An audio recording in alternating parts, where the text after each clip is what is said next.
កណាមុនតកតងជាមួយពុទ្ធបេតុនិព្វានណាពុទ្ធបេតុនិព្វានហ្នឹងបានន័យថាការចូលទីបង្គត់បើយើងនិយាយភាសាស្ដេចថាសោយទីបង្គត់របស់បិតាប្រពុតព្រះបាទសទ្ធិព្រះបាទសរិសធោតអ្នកតការចូលប្រេតនិព្វានរបស់ព្រះបាទសទ្ធោតអ្នកហ្នឹងមានដើមសេចក្តីដំណាលដូចម្ដេចកណាបានរៀនហើយគ្រាន់តែរំលឹកបញ្ជាក់បន្ថែមទេថ្ងៃមួយព្រះមុនិនពិនលោកាយាងចេញចាក់និក្រូធធិរាមទៅកាន់នគររាជក្រឹសគង់នៅក្នុងវេលុវិហារ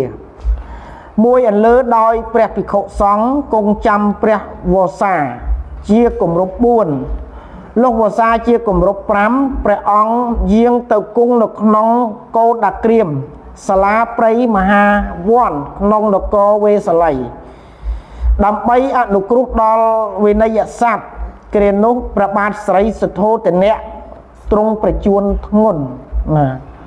តន់ហើយតកតងជាមួយព្រះបាទស្រីសទ្ធោទនៈគឺជាព្រះបិតារបស់ព្រះពុទ្ធសក្យរាជទាំងឡាយមានព្រះនាងបជាបតិកោតមីជាដើម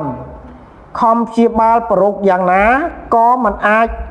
ឲ្យរងាប់ទៅបានទ្រង់ទុំបំរាស់ននាលលើព្រះយុសនារលឹកដល់ព្រះសាស្តាក្នុងបច្ចោសម័យថ្ងៃនោះព្រះសាស្តាទ្រង់ប្រមាលមើលនៅវិនយស័ព្ទបានជ្រាបហេតុព្រះពុទ្ធបិតាបញ្ឈួនទ្រង់បរិវិផតកៈថាកាលនេះគួរតថាគតទៅប្រោសព្រះបិតាដែលកំពុងនឹកដល់តថាគត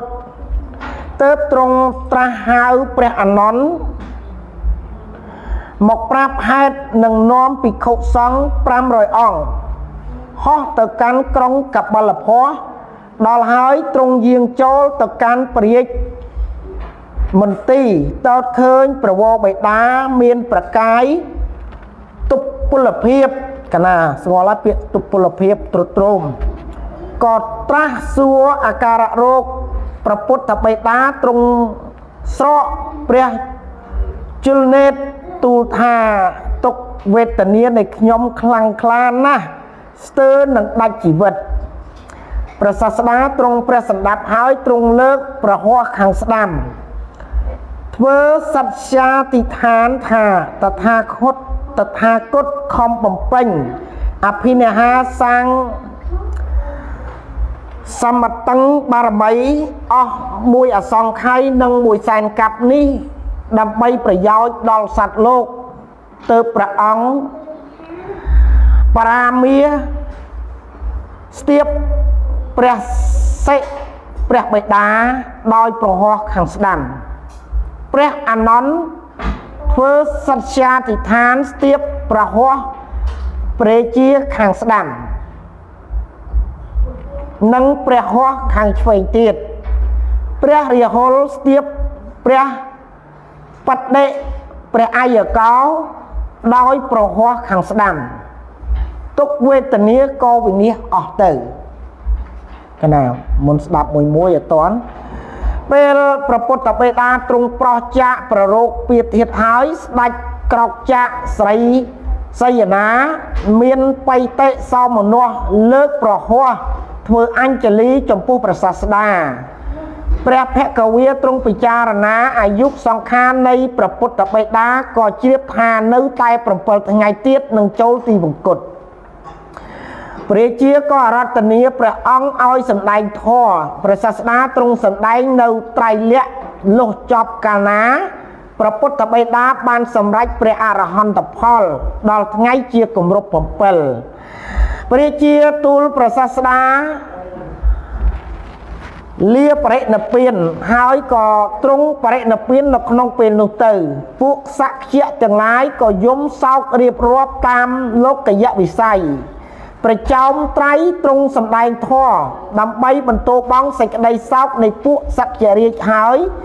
ទ្រង់ឲ្យព្រះមហាកាសបៈថេរមើលទីបូជាព្រះភ្លើងព្រះមហាថេរក៏ធ្វើតាមព្រះពុទ្ធដីកាកាលព្រះមហាកាសបៈថេរបង្គាប់ឲ្យតាក់តែងជើងមកណាស្គាល់ជើងមកហើយសម្រាប់កលមឈូសនោះបងណាស្រេចហើយព្រះសាស្តាទ្រង់លើកព្រះសិនៃព្រះបិតាដោយប្រហោះទ្រង់ស្រោចដោយសុគន្ធជាវរីស្រេចហើយលើកប្រសពដាក់ក្នុងមឈូសរថហើយទ្រង់លើកមឈូសដោយព្រះអង្គឯងនាំទៅកាន់ទីបូជានិងទ្រង់ថ្វាយប្រភ្លើងដោយព្រះអង្គឯងចំណែកព្រះញាតប្រសាស្តាទាំង6នគរគឺនគរកបលភ័រទេវតហៈកោលិយៈសកៈសបាវាសាវេទនគរក៏សោកសៅបរិវេទនីការក្នុងគ្រាដែលព្រះពុទ្ធបិតាទ្រង់ចូលបរិនិព្វានហើយបបួលគ្នាមកប្រជុំព្រមក្នុងកបលភ័រទាំងអស់ដើម្បីថ្វា